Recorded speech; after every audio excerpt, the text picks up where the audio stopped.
Jeff, you're on the air. Hello, Howard. Yeah.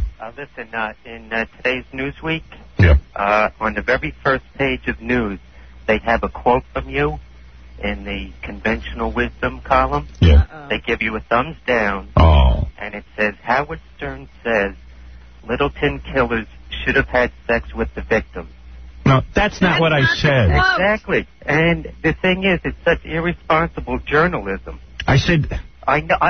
Listen, I listened to it. Your daughter was on I know. with you that day. No, the day before was the day I said it, I know, but this is the very first page. Yeah, well, everyone's out to get me. I know. It's totally irresponsible. You know what? But I don't even care. You know what? It'll make my ratings bigger, and I don't care anymore. I'm not going to keep explaining to people what I meant and what I said. I said it 20 times. And Newsweek, isn't Newsweek the same one that darkened O.J.'s face? No, that was Time. Too bad. So I used to like Newsweek. Now I got to go back to Time. Yeah, I'm going to go back to Time. Quite frankly, I say darken O.J.'s face more. Cheers. You couldn't get it dark enough. All right. Dark as night.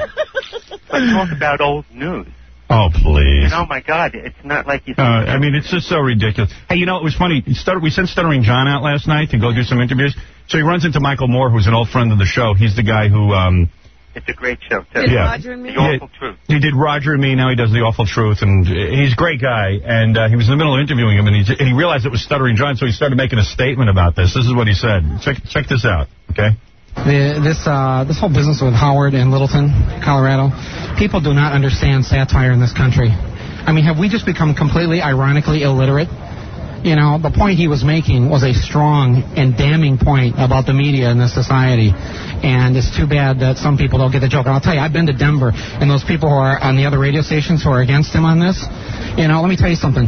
There are like 9 radio stations in Denver. 8 of them are all owned by the same guy. They're all in the same building. Then there's the one that Howard's on. You know, check it out. Yeah, thanks. He sums it up pretty well.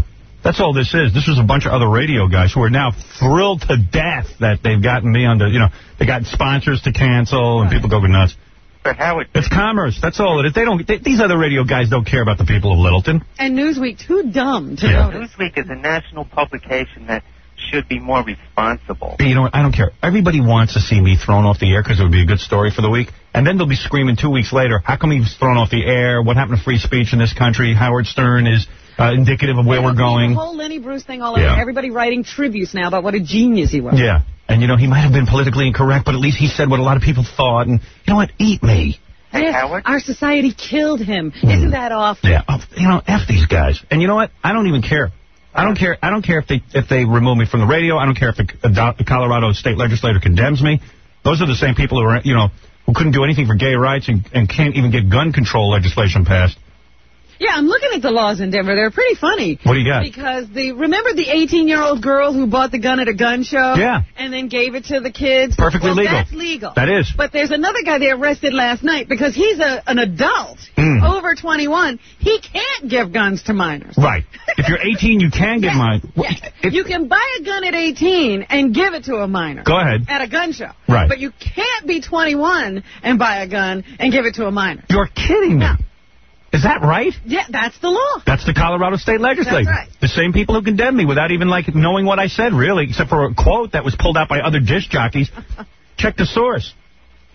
Dude, but I don't want to do a whole show again, me complaining about how I'm abused. I don't even care. I honestly don't care. I don't care. No, I can understand that, but can... Like, one of the general managers was calling me. Now, like, everyone's in a feeding frenzy because, like, that Steve Allen group, the PT... Oh, they've got a new thing to latch on. They have letters they're sending out with my quote. Yeah. You know, taken out of context and about how now it's time to really donate money. You know what? To get me off the air. I feel sorry for Steve Allen. Yeah. This is all he can do. That's what my dad said. My dad said, God, Steve Allen used to... My dad was like, wow, Steve Allen used to be somebody. Now it's like, what happened to him? Yeah, you got to feel sorry. He's become an old fogey codger. Yeah.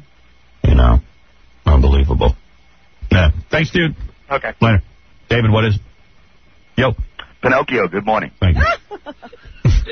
Sir, in honor of our respect for you... Thank you.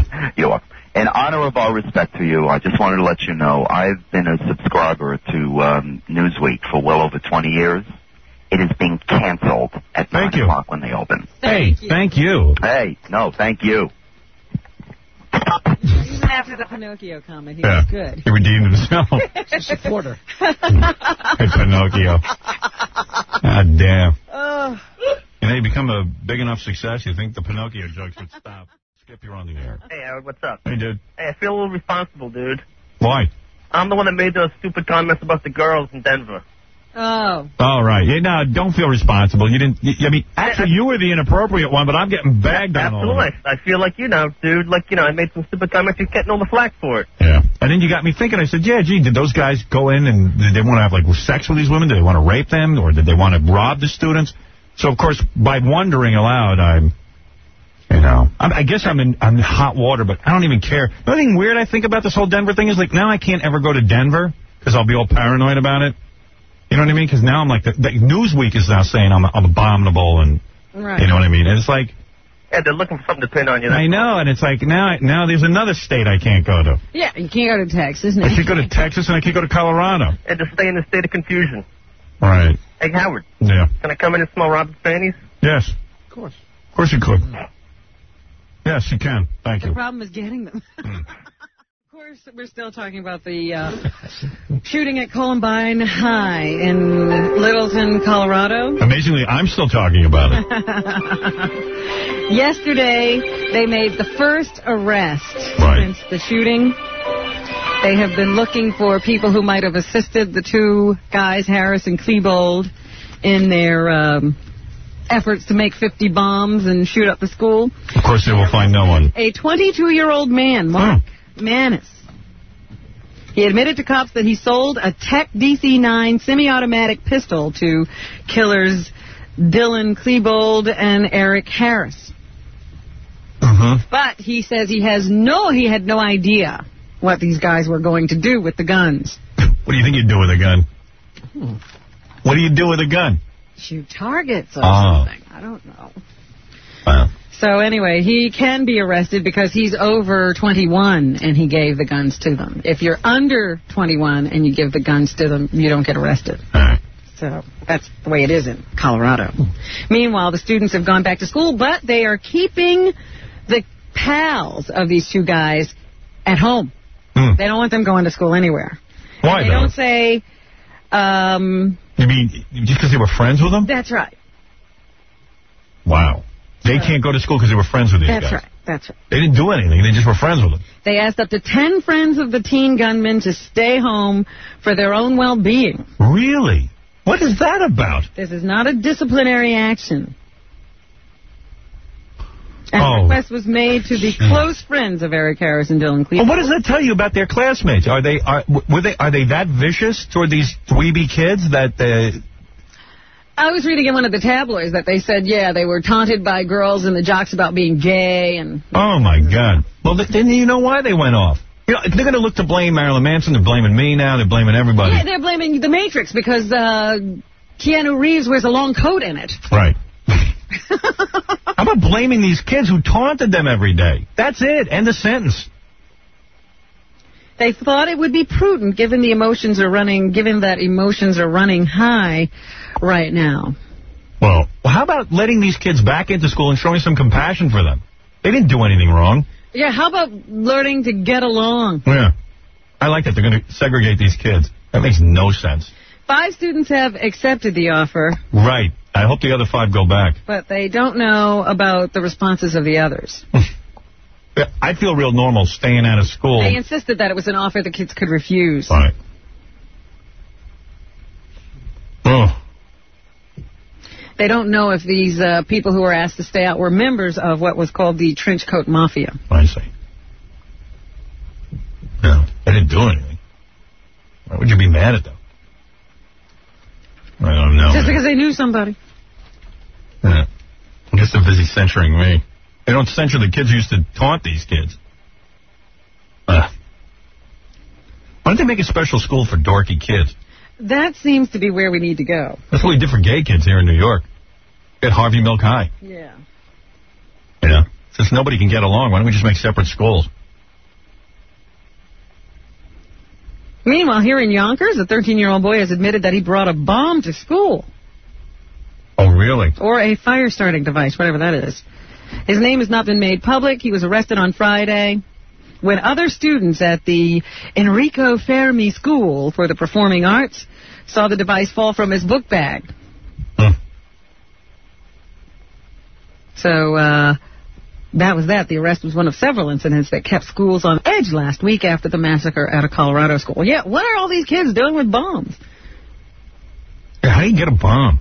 I could barely get fireworks when I was a kid. He could be sentenced to as much as 18 months in a youth facility. I was talking to a buddy of mine. He said his kid knows how to make bombs. Well, yeah, you can find the information, but... Yeah. And he said his kid's got a knife collection, but he thinks he's cool. You know, because sometimes you look and you go, wow, your kid can make a bomb. He must be a genius. Yeah, evidently it's not that hard. I don't think I could do it. Damn. When I was a kid, I could barely work matches. Really? Remember trying to put together those toys Emily would get at Christmas time? I can't even do that. We were trying to build a house. It took us 3 days. Yeah, I have to give it to the housekeeper. And I go, how come the housekeeper's so much smarter than me? Maybe she could build your bomb. It's just terrible. So anyway. But according to these kids on the internet, making a bomb is as simple as putting together a Bloody Mary. Well, you know what? It's amazing what people can do, though. They used to mix LSD up in a bathtub. Right. And they're still making some of those other drugs. I guess ecstasy is made by young people, isn't it? I grow my own pot. With special blacklight. Hydroponics. So, you know, quite frankly, we should be applauding these kids for their ingenuity. I don't even eat soil. No. I just read High Times. It's the magic of water. H2O plus THC equals ecstasy. Shut up, Froggy.